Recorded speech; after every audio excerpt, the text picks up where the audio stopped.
গ্রীষ্মের দাবদাহ খুব বেড়ে গেছে। এই সময়তে যেমন আমাদের স্বাস্থ্যবিধি মেনে চলতে হবে, তার পাশাপাশি আমাদের পর্যাপ্ত পরিমাণে জল খেতে হবে। তো বাচ্চারা অনেক ক্ষেত্রেই স্কুলে এসে পড়াশোনা দৌড়ঝাঁপ করতে গিয়ে পর্যাপ্ত পরিমাণে জল খায় না বা ভুলে যায়।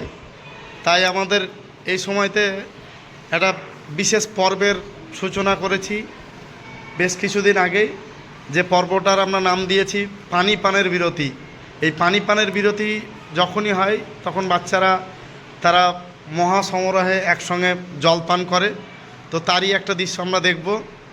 পানি পানের বিরতি